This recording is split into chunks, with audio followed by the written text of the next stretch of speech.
mari kita persiapkan setiap hati dan hidup kita untuk kita bawa kepada Tuhan. Biarlah pagi hari ini kita mau menjadi hamba setianya Tuhan, karena kita percaya Tuhan sudah menolong dalam setiap kehidupan. Terima kasih Tuhan. Basuh aku di dalam darah-Mu, anak domba.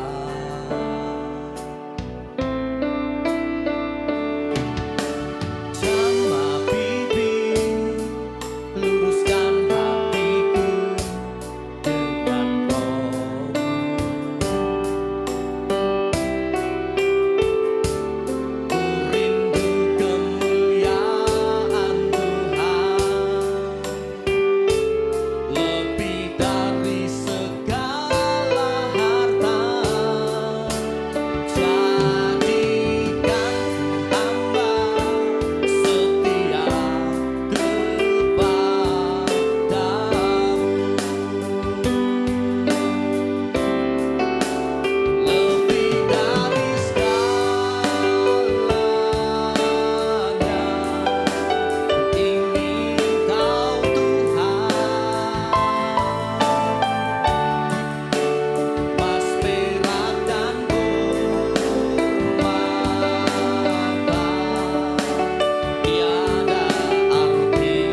pagi hari ini Tuhan, Kau jadikan setiap hidup kami dari hamba-Mu yang setia Tuhan. Untuk kami menjadi pelaku akan kebenaran. Kami buka hati kami untuk kami terima akan kebenaran-Mu. Dalam nama Tuhan Yesus Kristus, haleluya. Amin.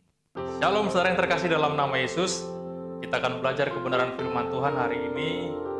Saya akan membawakan tema tentang calon ratu Raja Ahasuerus.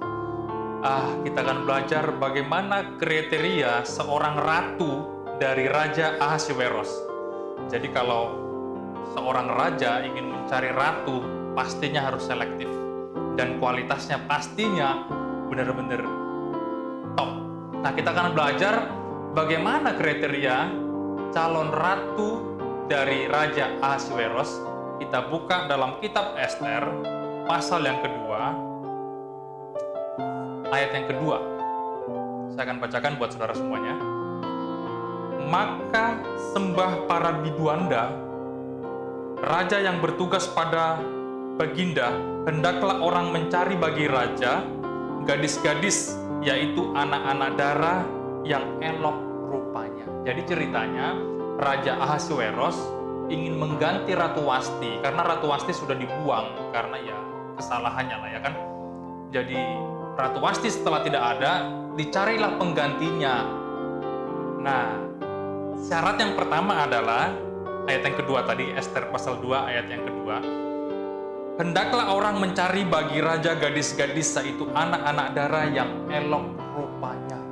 Nah, syarat yang pertama untuk menjadi seorang ratu, dalam konteks ini Raja Ahasuerus ya, bukan konteks yang lain, harus yang anak darah dan elok rupanya. Terjemahan lain cantik. Nah, ternyata yang pertama untuk menjadi calon ratu, yang pertama adalah anak darah atau anak gadis dalam terjemahan yang lain ya kan. Nah, anak darah di sini kalau kita belajar dalam arti yang sesungguhnya ada dua pengertian. Yang pertama, anak darah adalah anak yang suci, orang yang suci yang belum pernah dijamah oleh pria manapun juga. Dan yang kedua adalah anak darah adalah orang yang gadis atau anak perawan yang sudah siap menjadi seorang ibu. Dan ada pengertian yang lain, anak darah adalah orang yang tidak pernah menyerahkan dirinya kepada penyembahan berhala. Nah, karena konteks dalam PL, banyak orang-orang yang diserahkan kepada perzinahan bebas pada waktu zaman dulu. Tetapi di sini anak darah adalah anak yang benar-benar suci, yang belum pernah dijamah oleh pria lain. Dan anak darah di sini adalah perempuan yang memang mencapai umur usia kawin. Itu anak darah. Nah, untuk menjadi seorang ratu pengganti Wasti kepada Raja Ahasuerus, yang pertama adalah anak darah, anak yang suci, anak yang benar-benar tidak pernah dijamah oleh orang lain, dan anak yang memiliki usia masa capai kawin. Nah, saudara yang terkasih dalam nama Yesus Kristus, kalau kita tarik dalam kehidupan kita sebagai mempelai wanitanya Kristus, kita yang akan menjadi mempelai Kristus, yang pertama kita harus anak darah, harus suci. Pak, saya kan banyak dosa, Pak, saya kan belum bertobat. Saudara perlu dibaptis, karena baptis lambang pertobatan, karena baptis lambang kita lahir kembali, kita disucikan kembali. Nah, untuk kita menjadi mempelai Kristus, kita harus disucikan kembali. Kita harus menjadi pribadi-pribadi yang disucikan Tuhan. Bagi saudara-saudara yang belum baptis, saya sarankan baptis, datang ke gereja minta dibaptis. Karena kita kalau mau menjadi mempelainya Kristus, kita harus sudah dibaptis, kita harus benar-benar bertobat, kita disucikan lagi, kita menjadi lahir kembali, menjadi orang-orang yang baru dalam hidup ini. Nah, untuk menjadi ratu pengganti Wasti, di sini dicarilah seorang gadis yang elok rupanya, yang cantik. Jadi kalau saudara mungkin lihat di TV, untuk menjadi Miss Universe aja perlu bukan cuma keterampilan, tapi perlu paras yang cantik. Nah, Raja Ahasuerus juga mencari ratu yang bukan cuma anak darah, tapi yang cantik juga. Nah, sebagai orang yang percaya, kita sebagai mempelai wanitanya Kristus, kita perlu tampil cantik juga. Tetapi mungkin ada yang berkata kan cantik bukan harus paras, Pak. Betul sekali. Dan tampil cantik di sini juga kalau kita tarik ke dalam konteks dalam mempelainya Kristus, kita juga cantik dalam kehidupan kita. Kehidupan kita perlu cantik, tertata rapi, bersih. Ya, kita hidup jaga kekudusan. Hidup tidak tercemar dengan dunia lain. Kalau anak darah tadi saya sampaikan tidak memberikan diri kepada penyembahan berhala. Udah dikhususkan, dikuduskan hanya untuk Tuhan. Nah ini orang-orang yang mau menjadi mempelai Kristus, kita udah dikhususkan, dikuduskan untuk Tuhan. Kita mempercantik diri kita lewat perbuatan-perbuatan kita, lewat kehidupan kita, lewat cara kita bekerja, hidup kita bagaimana cara kita benar dalam hidup ini, tidak lagi seperti orang yang menyembah berhala. Wow, itu yang pertama. Yang kedua, bagaimana untuk menjadi ratu dari Raja Ahasveros? Yang kedua adalah gadis yang terbaik. Coba saudara baca di sana ayat yang keempat. Perhatikan ayat yang keempat, masih kitab yang sama, ayat yang keempat. Dan gadis yang terbaik pada pemandangan raja, baiklah dia menjadi ratu ganti wasti. Jadi yang kedua untuk menjadi ratu pengganti wasti adalah gadis yang terbaik. Jadi bukan yang biasa-biasa. Nah, untuk kita menjadi mempelai Kristus, kita memberikan yang terbaik kepada Tuhan. Apa yang terbaik? Hidup kita ini. Kita berikan kepada Tuhan yang terbaik itu apa? Hidup kita. Kenapa hidup kita? Karena persembahan yang paling baik adalah hidup kita. Persembahan yang paling baik adalah tubuh kita. Karena persembahkanlah tubuhmu sebagai persembahan yang hidup dan yang berkenan kepada Tuhan. Itu persembahan yang terbaik. Nah, Ratu Wasti diganti dengan Esther karena Esther itu adalah gadis yang terbaik pada waktu itu. Nah, kalau kita tarik konteksnya kepada kita sebagai mempelai Kristus, kita memberikan yang terbaik kepada Tuhan apa? Hidup kita tadi. Mari saudara-saudara terkasih dalam nama Yesus Kristus, kita jaga hidup kita sebaik mungkin. Jaga hidup kita jangan tercemar dengan hawa nafsu dunia ini. Karena yang paling terbaik mempersembahkan tubuh kita kepada Tuhan, hidup kita ini. Kalau konteksnya Ratu Wasti tadi digantikan Ratu Esther, Esther tadi adalah yang terbaik dalam pemandangan raja. Jadi kita sebagai orang percaya, sebagai mempelai Kristus, kita hendaklah menjadi yang terbaik dalam pemandangan raja. Lewat apa? Lewat hidup kita. Nah, mulai sekarang bagaimana kita menata hidup kita supaya baik di pemandangan Tuhan. Bagaimana kita menata hidup kita hari ke hari supaya baik di mata Tuhan. Yang bohong jangan bohong lagi, yang mencuri jangan mencuri lagi, yang berdusta jangan berdusta lagi, apalagi yang hidupnya sering berbuat yang tidak benar di mata Tuhan, jangan lagi. Mari kita pakai hidup kita pakai seluruh tubuh kita untuk senjata kebenaran, bukan senjata kelaliman. Karena ini yang terbaik di dalam pemandangan raja. Wow, luar biasa. Nah, yang selanjutnya yang ketiga, bagaimana supaya seorang ratu bisa menjadi pengganti Ratu Wasti tadi. Yang ketiga adalah ayat yang ke-12. Perhatikan ayat ke-12. Tiap-tiap kali seorang gadis mendapatkan giliran untuk masuk menghadap Raja Ahasveros, dan sebelumnya ia dirawat menurut peraturan bagi para perempuan selama 12 bulan. Sebab seluruh waktu itu digunakan untuk pemakaian wangi-wangian, 6 bulan untuk memakai minyak mur, dan 6 bulan lagi untuk memakai minyak kasai, serta lain-lain wangi-wangian perempuan. Yang ketiga, untuk menjadi ratu pengganti Wasti adalah wangi. Wow, luar biasa. Jadi untuk menjadi seorang ratu nggak main-main, nggak boleh orang yang biasa-biasa, dia harus wangi. Jadi perempuan-perempuan tadi dikumpulkan di balai perempuan kalau saudara baca nanti, dan mereka selama 12 bulan, 6 bulan untuk pakai minyak mur, 6 bulan berikutnya pakai minyak kasai dan kosmetik lainnya, mereka benar-benar wangi luar biasa. Dan mereka dikarantina di balai perempuan. Itu untuk syarat menjadi seorang ratu.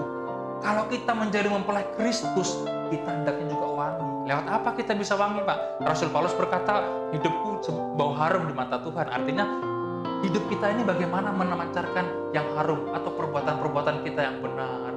Tindak tanduk kita yang benar di mata Tuhan. Ini akan terdengar, oh si A, si B, si C, orangnya begini, hatinya begini, gak suka ngemplang orang, gak suka begini-begini, gak suka begitu.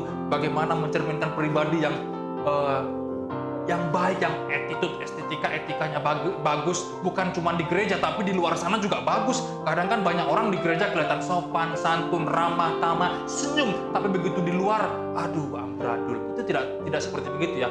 Bagaimana seorang ratu bisa menjadi ratu? Mereka 12 bulan di karantina.